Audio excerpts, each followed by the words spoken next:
أقدر أوصف الأكل حق هذا المطعم. أول أكل يمني تشعر إنك باليمن عندما تأكل هذا الأكل الطيب. تعال معي. حصلت لكم اليوم مطعم يمني أصيل، اسم المطعم تريمس كيشن.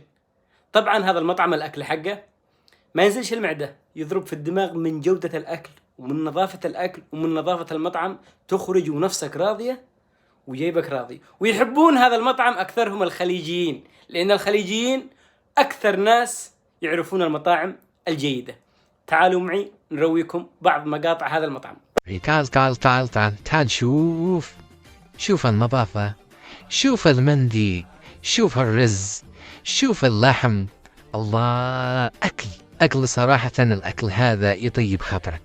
وعندما تذهب إلى هذا المطعم أنت بتشكرني، لأن أنا مش مروج كذاب.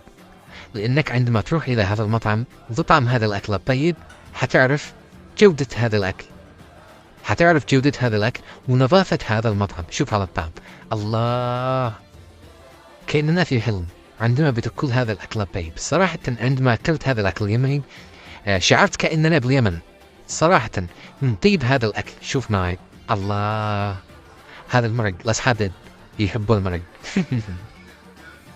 هذا المرق وهذاك اللحم، الله. نروح الحين وين؟ عند اللحم في قلبك. صحيح اللي قال في قلبك في قلبك، والله الأكل هذا يضرب الدماغ من طيب هذا الأكل ومن حلا هذا الأكل. طبعا أنا بيت أسجل له صوت وكذا أنا جاوع والله من طيب الأكل هذا. ما أقدرش أوصف لكم طبعا نظافة اللحمة ولا البهارات ولا الرز، كيف الرز ولا هذولك اللي مطروحات فوق الرز، هذولك البصل المحروق. الله، تأكل أكل تخرج نفسك طيبة وراضية. يعني المطعم هذا الأكل طيب حتى عندما تدخل إلى المطبخ تشوف المطبخ نظيف جدا.